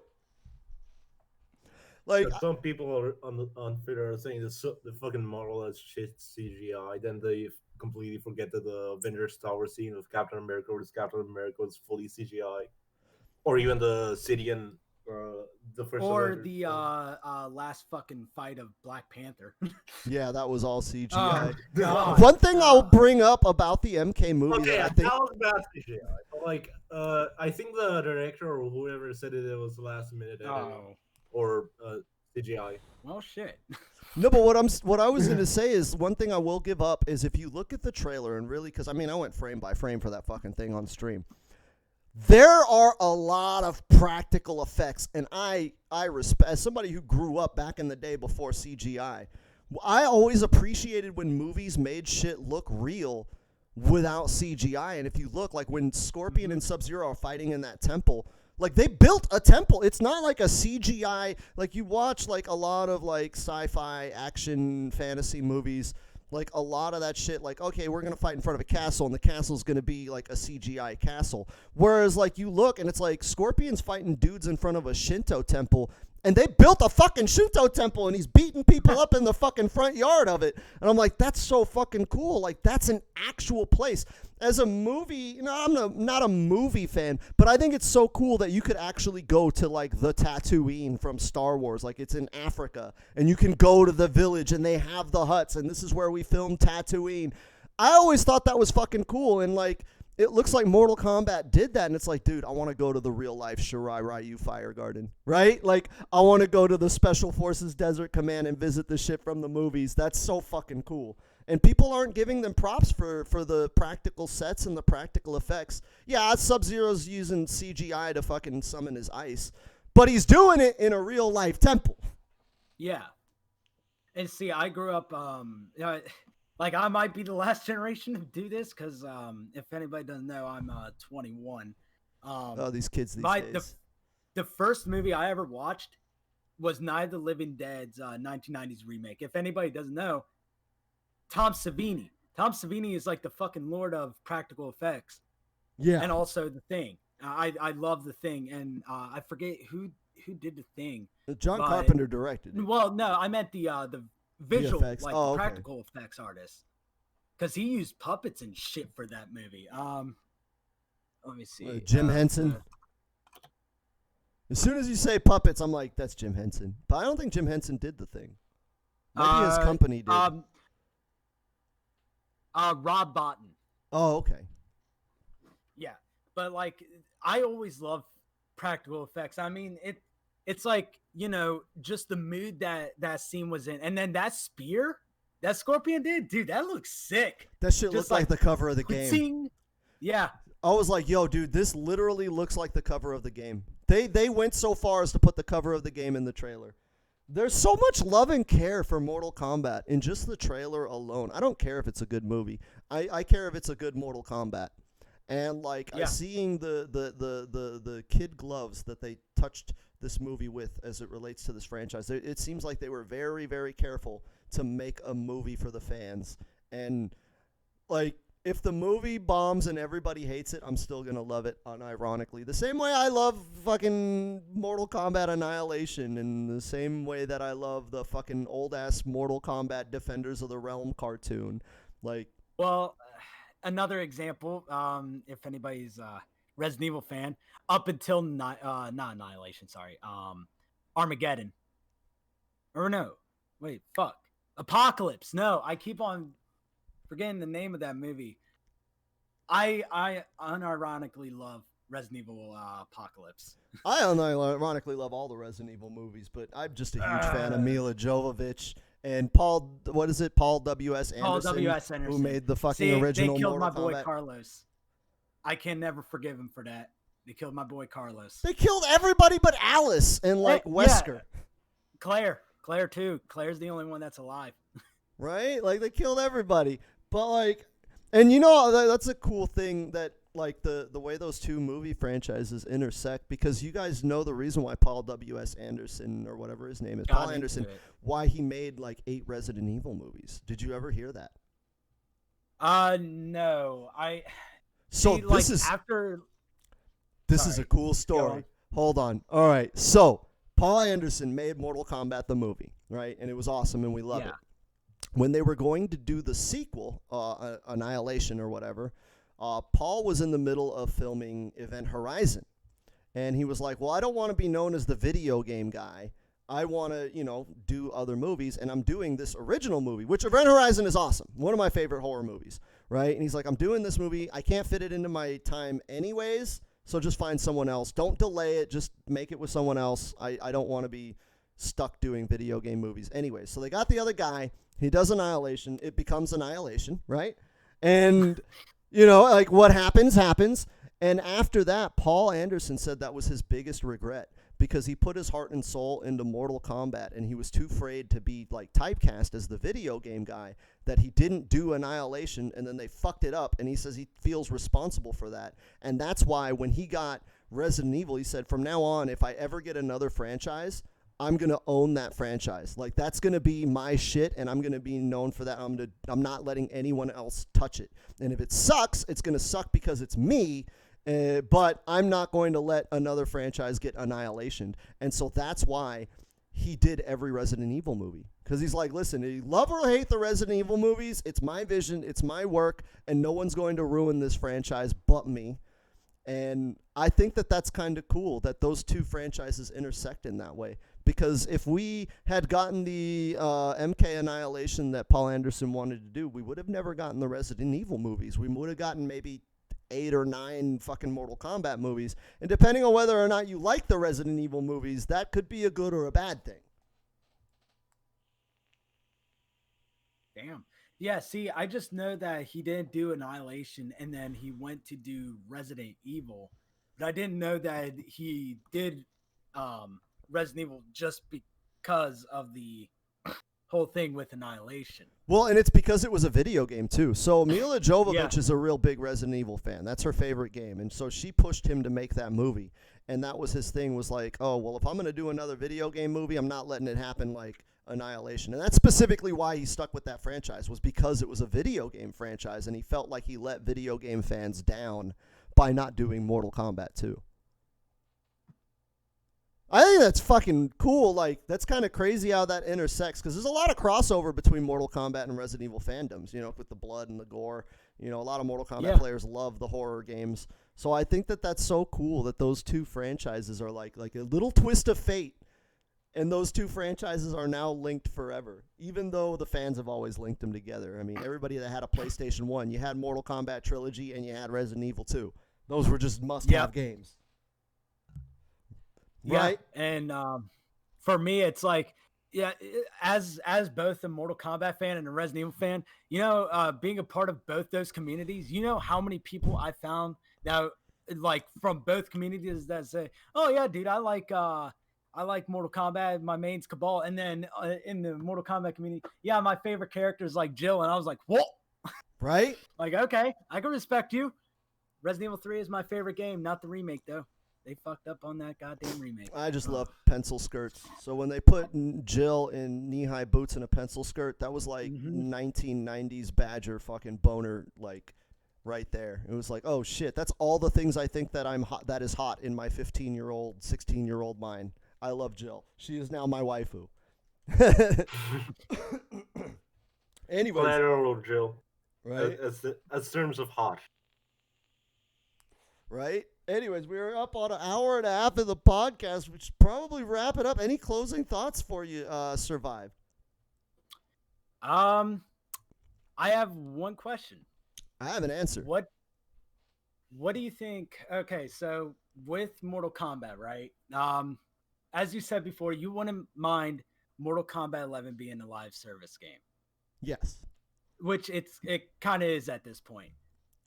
What would you want in terms of Mortal Kombat 11? Like, in terms of, would you want a new combat pack? Would you want like some? I actually have a different idea, but I want to hear your thoughts on what, you know, NetherRealm should do to continue the game further, if they want to support it, like, you know, they said, you know, plus 2 years. The thing is, my other big gaming passion is World of Warcraft, and so I kind of look at things from that perspective. And when I look at World of Warcraft, it's been around for almost 20 years. And at any point in my life, like, I wax and wane with it. Sometimes I'm like, fuck Warcraft, I'm not touching this shit again, right? And then other times I'm like, man, I fucking miss Warcraft. And you know what? At the end of the day, Warcraft is always there. I just pay $15 a month. I could play a month, I could play 2 months, I could just stop whenever I want. But I always have Warcraft, and it's been, you know, successful and popular and profitable for that long. And I'm like, dude, why doesn't a fighting game do this? Like, you look at other genres and it's like, okay, you look at the biggest shooter, it's Fortnite. You look at the biggest MOBAs, it's Dota or League of Legends.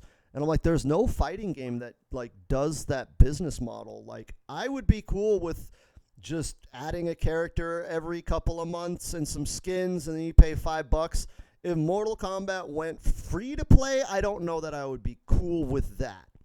But I would be cool with Mortal Kombat kind of going in the World of Warcraft direction of, like, you buy the game, there's some DLC you can also buy, right? Like, that's World of Warcraft. When you buy the game, you get a free month to play it, and then you can subscribe if you want to keep playing, right? But if you buy the game, you still can play it for free without having to subscribe. You just only get it for a month, which is about how long people take to beat a game anyways, right?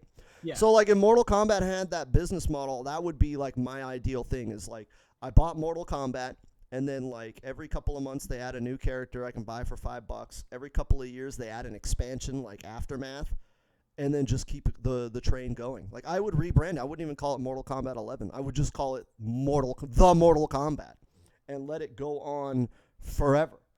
I could play this game forever. Like, it's got problems. It's not perfect. There's some stupid shit that pisses me off, but I could play this game forever, just like I play World of Warcraft forever.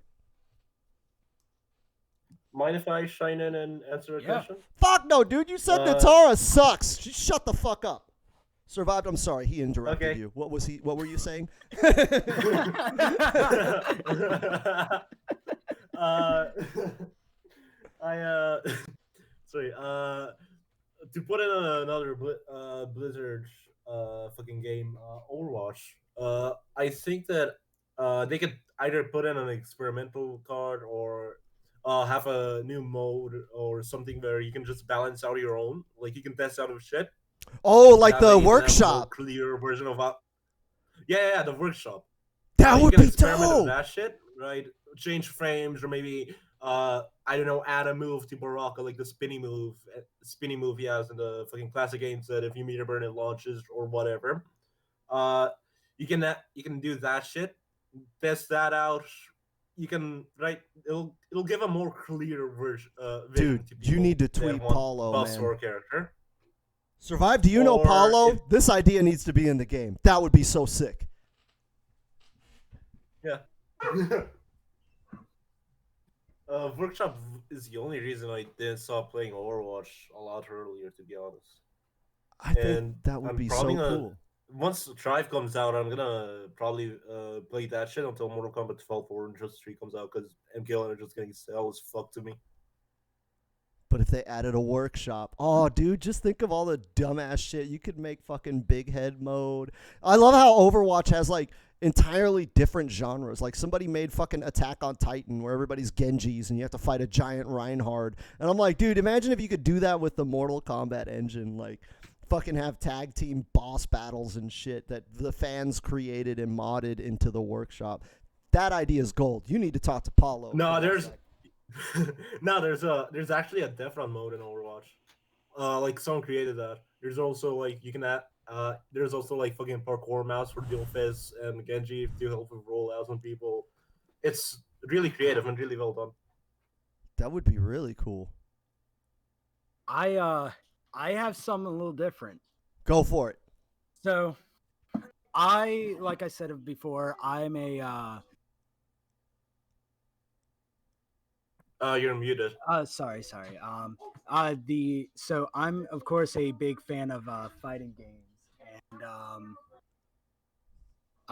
or sorry, not fighting games, shooter games. And one of my favorite games is Rainbow Six Siege, right? Mm-hmm. So what I believe Mortal Kombat 11 should do is do what they did with Tachanka and like ranked as a whole. So basically, Did his mic cut out? Yeah, you're muted again. sorry. Basically, so what Rainbow Six Siege does is that they take old maps and then they rework them. So if Mortal Kombat 11 was to do this, I would say add new maps. You know, just fuck it. Take the stage from Mortal Kombat X, the pit, plop it into Mortal Kombat 11. Bam, there's Same engine. They're still And- running on Unreal 3. yeah. So that's how they would do, like adding just more content just for the sake of it.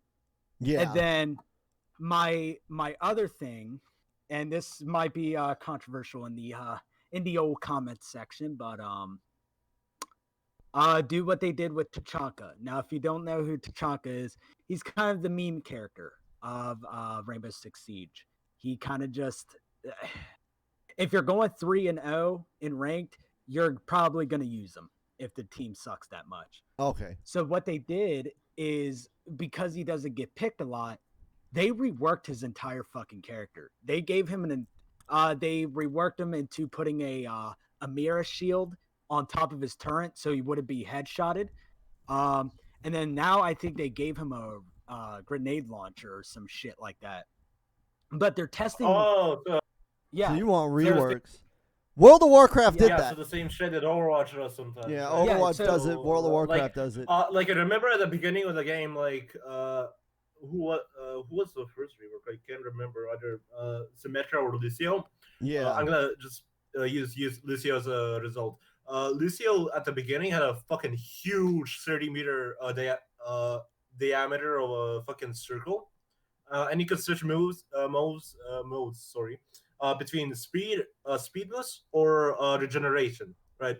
But the problem is regeneration was just so low that even melees will just out damage him, and melees do like 30 damage a second. So you see where I'm going with this. Yeah. So you almost always either use Lucio when your PC is so fucking shitty you'll have 2 frames a second, or you go Lucio for the speed boost at the start of the match and then just switch to Mercy or whatever for the team res. Then they reworked it and made the circle with the diameter of 10 meters, but they increased the speed boost and the healing boost by Yeah, but see, I can't remember the exact same number, but they increased it by a lot, and now he was actually a pretty good hero. no, but what you're talking about is a balance adjustment. Like they just Yeah, changed how he I'm played. talking What he's talking like about is a actual- rework. They used to do that in So- World of Warcraft. Symmetra would be a better example in Overwatch because she has like completely different moves, and like it's not even like, oh, we changed Oh, how they Symmetra work. was reworked like 3 times. Yeah, but Symmetra is a different character now than like she used to be a healer or some shit, right? Like that's I yeah, think that's support. more what Survive was talking about is like, yo, like Kotal Khan just isn't working as a grappler. Let's make him a zoner. That kind of thing, right? Like Scarlet isn't working as a zoner. Let's make her a rushdown character. If I'm not mistaken, that's what you're saying, Survive. Well, so if it was up to me, if I was to do this, right? The number one Apollo. Yeah, if the number one character I would rework is Katana, and the only reason is remove the fucking Melina moves and give her more of a more of her old moveset. It so that like everybody wants to say Melina was playing. If Melina was playing, she wouldn't have done they wouldn't have done Mournful Part 2, because why have Mournful Katana when you have Jade in the game? I think they I were mean, planning on holding Melina till MK12, and they didn't realize Yeah. that like Melina is the female Scorpion. I've covered that on my show a lot. Like I feel you. Like Katana having Highborn stance is kind of dumb. I can't see them like reworking that. But I think it would be cool if Melina had Highborn stance, because that's Melina shit. I can see them definitely like changing the animation on Mournful or whatever the stance is, and like instead of having like the Psy out, she has a fan out, and like the grab is now performed with a fucking fan. You can change the moves where the fan she just throws the fan in, and the fan comes down in an angle, like the Nightwolf move over the moon or whatever it's called, like that. And for the teleport, they can just make a different animation for the teleport. I can definitely see that working. Well, But for Adenia Fate, that also has sides in it, so I definitely rework that move. So, like that move just sucks for 2 slots. right. I think And- that and I go ahead. actually tried to find a use for the move, but the move has one use: full screen projectile counters on a read. That's it. And It's that's Shang it. Tsung teleport. It's the smoky shake. stance can also do. Well, see, the reason why I said like, total reworks, because you don't have to give us new characters every year. You can, because that's what Siege does. Like, they do new characters every season, yeah, but new characters brings in new problems. So they go back to the original like roster of characters. They have like 50, 65 some fucking characters to use in Siege. So like they have to go back and rework what they put in the new characters to work with the original cast. So reworking a couple characters, that people don't really play all that much, all it needs is just a couple moves added. I'm not saying make every character high tier, because as a casual gamer, that's not what I care about. I don't care about fucking tier lists. For me, what I care about is people using characters more. I'd like to see more RoboCops, more Terminators, more Shao Kahns, people like that. And a rework just- usually spikes the community there. So like, right now there's not many people playing Scarlet, but if she got a rework, everybody would start playing her just to Yeah. check out the rework. So it would shine a light on the characters. And again, that's why I think that MK11 should just go full live service. I would be like 100% on board if they were just like, yeah, you know what, MK12 just isn't coming. We're going to make MK11 and we're going to just fuck with it until we're happy with it. And honestly, I feel like MK11 going game as a service is not just good for MK11. I think it would be the best thing for NetherRealm, because you can tell that NetherRealm loves making fighting games, but you can see that they're itching to try something new. And I would love to see NetherRealm do a open world RPG. I'd love to see them do another puzzle game. And I feel like they're shackled by fighting games. It's like, well, we got to come out with another fighting game in 2 years, right? Otherwise, we don't get any money. But if they had MK11, it was like, we don't have to come out with another fighting game. We could just add another Aftermath to MK11. You know, we don't need the whole team on it, maybe half of it, and then the other half can start working on like something else. I'd love to see what else NetherRealm could do besides fighting games. I just don't want them to stop. And I feel like live service is how they could do that. Maybe Shaolin Monks rework. Right? Shaolin Monks 2, baby. Special Forces. That would be the most fucking hyphens in a fucking game title. Mortal Kombat Shaolin Monks 2 Special Forces Collector's Digital Deluxe Edition. Mortal Kombat Mythologies. Oh yeah, that's Shaolin right. Monks. It would be Mortal Special Kombat Forces. Mythologies Shaolin Monks Special Forces. That would be so fucking sick. Oh no, Shaolin But yeah, Monks that's 2. my question. Like that Right. was all of it. Right, I am on board with going games as a service. I support it, and I as somebody who still buys discs, I'll buy all my games physical, and I am Same. big into ownership. That's why I buy all my games disc, because I want to own my games. But I also understand that not every game is the same, and some games can make it work. I don't play Fortnite, but a lot of people do, and it seems like Fortnite's working. And why are there no fighting games that do what Fortnite does? Like, I wouldn't want Mass Effect to go games as a service, which they tried. Yeah. I wouldn't want Resident Evil to go games as a service. But Mortal Kombat, Street Fighter, any kind of versus online game where I got to be online to fucking play it anyways, I'm cool with that.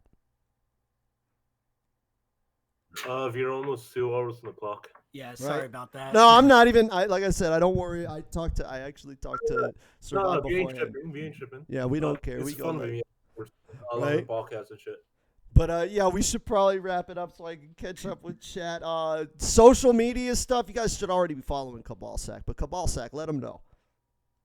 At Kabaling1 on Twitter, and please keep the beta up. Please keep the beta up. And what about you, Survive? Get yourself some clout, bro. Tell them where to find you. So we got 2 Twitters. We have, of course, me at Survived Combat. Of course, that's combat with a K. And then Mortal Kombat Online, which is at MK_online. You can find us on Twitter, of course, our website. I even think let me look it up real quick if just for shits and giggles.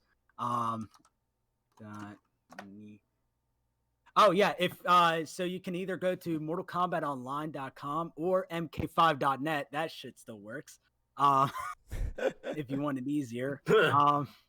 And we or fightclub.gg. Any of those will work. Yeah, hit up Survived, hit up MKO, and definitely look at Fight Club. And once it comes out of beta, oh man, we're gonna go hard on that shit. Floodgates. Me and my community are gonna fuck up your data.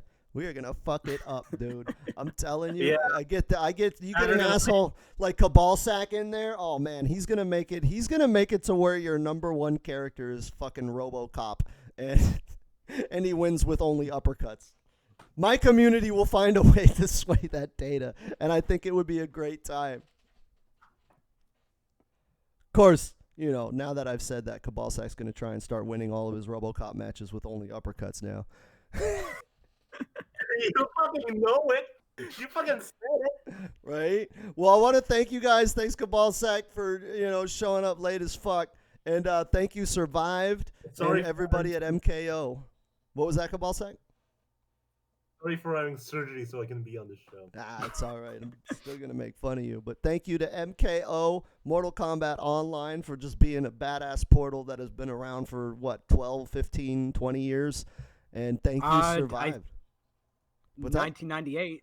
Oh, okay, so yeah, we're over 20 years now. And thank you for coming on. I'd love to have you back on, and hopefully we'll schedule something else. More things to come, ladies and gentlemen. But thank you, Survive, for coming on today. I had a blast. Yeah, so did I. Damn. 2 hours just slipped. I don't have too many 2-hour podcasts, but this is one of them. Add it to the list. All right. You could probably make the podcast like an hour and 30 minutes instead of an hour. There's just too many topics today we can cover. Right. All right. Well, I'm going to catch you guys later. I'm going to catch up with chat, and hopefully this will be posted on YouTube tonight or tomorrow. Alrighty, sweet. All right, man. All right. Later.